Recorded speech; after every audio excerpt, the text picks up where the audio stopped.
ঊনকোটি জেলা হাসপাতালে অ্যাম্বুলেন্স থেকেও নেই। যান দুর্ঘটনায় আহত রোগীকে উন্নত চিকিৎসার জন্য আগরতলায় রেফার করলেও অ্যাম্বুলেন্স চালকের জন্য নাস্তানাবুদ হতে হয় রোগীর পরিবারকে।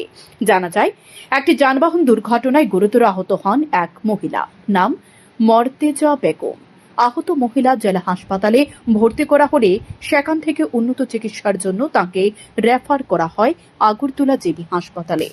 তারপর রোগীকে তোলা হয় অ্যাম্বুলেন্সে। চালকও যথাসময়ে হাজির, কিন্তু গাড়িতে উঠে দেখা গেল রোগীর শ্বাসকষ্ট বাড়ছে।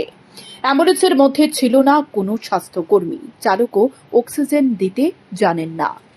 আধ ঘন্টা ধরে হাবুডুবু খেয়ে শেষে তিনি অকপটে জানালেন তিনি নতুন। আধ ঘন্টা ধরে হাবুডুবু খেয়ে শেষ পর্যন্ত তিনি অকপটে জানালেন, আমি নতুন, আমাকে কেউ শেখায়নি। তারপর চালক অ্যাম্বুলেন্স ফেলে রেখে চলে গেলেন। রোগীর অবস্থা তখন আরও সংকটজনক। রোগীর পরিবার বাধ্য হয়ে হাসপাতালের চিকিৎসক এবং নার্সদের ডাকেন, অথচ কেউ আসতে রাজি হয়নি। তারা বলেন হাসপাতাল এবং অ্যাম্বুলেন্স পৃথক দপ্তরের, সুতরাং তারা আসতে পারবে না। অ্যাম্বুলেন্সের ভেতর ছিল না কোনো অক্সিজেনের ব্যবস্থাও। শেষ পর্যন্ত রোগীকে অ্যাম্বুলেন্স থেকে নামিয়ে নিতে বাধ্য হয় রোগীর পরিবার। শেষ পর্যন্ত রোগীর পরিবার বাধ্য হয়ে একটি বেসরকারি অ্যাম্বুলেন্স ডাকে। তারা রোগীকে আগরতলায় নিয়ে গেলেন।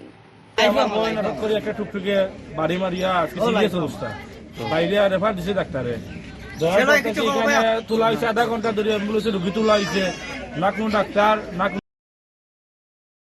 আমার বোন হঠাৎ করে একটা টুকটুকে বাড়ি মারিয়া আজকে সিরিয়াস অবস্থা, বাইরে রেফার দিছে ডাক্তারে। এখানে তোলা হয়েছে আধা ঘন্টা ধরে অ্যাম্বুলেন্সে রুগী তোলা হয়েছে, না কোনো ডাক্তার না কোনো নার্স, অক্সিজেন লাগানো মানুষ নাই। এবার অ্যাম্বুলেন্সের ভিতরে অক্সিজেন লাগানি যে সুবিধা থাকে এটাই নাই। অ্যাম্বুলেন্সের ড্রাইভার কিনা অক্সিজেন ড্রাইভার নাই, নতুন ড্রাইভার পুরান ড্রাইভার কোনো ড্রাইভার নাই। গাড়িটা এমনি এখানে ফেলাই গাড়ি এমনি ফেলাইলি কেন? তো আপনারা হসপিটালে জিজ্ঞাসেন নি? গাড়ি দিছে অক্সিজেন নাই, নতুন ড্রাইভার একটা আনছে কইছিল ছুটি। মানুষ মরবো নি বাঁচবো, এটা তো ড্রাইভার সবসময় টাকা দরকার কেন? তখন আপনারা রুগীরা কিতা করতেন? এখন আমরা রোগীরা প্রাইভেট অ্যাম্বুলেন্স দিয়ে পাঠাইছি কেন?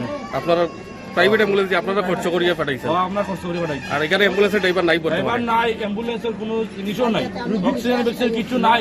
আরো উল্টা পাল্টা নার্সের কথা কয়, তারা রেফার দিলে তারা জানে না। এটা ডিপার্টমেন্ট আলাদা, হসপিটাল ডিপার্টমেন্ট আলাদা, দুইটা ডিপার্টমেন্ট তারা হইতেছে। এদিকে প্রশ্ন উঠছে, এ যদি হয় জেলা হাসপাতালের দশা, তাহলে গ্রামীণ স্বাস্থ্য কেন্দ্রের কি হয়?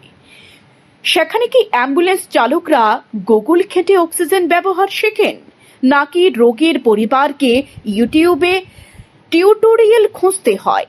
সবশেষে বলতেই হয়, ত্রিপুরার স্বাস্থ্য ব্যবস্থা আর জীবনদায়ী পরিষেবা এখন পরিণত হয়েছে এক ব্যঙ্গচিত্রে, যেখানে রোগীকে বাঁচাতে চালকের কাছে দরকার প্রশিক্ষণ নয়, অলৌকিক শক্তি।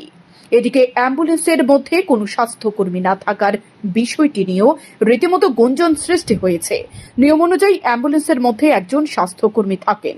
রোগীর অবস্থা বেশি আশঙ্কাজনক হলে সেই স্বাস্থ্যকর্মী প্রাথমিক চিকিৎসা করেন, অথচ এই পরিষেবা ছিল না এদিন অ্যাম্বুলেন্সের ভেতর। শ্যামল টিভি।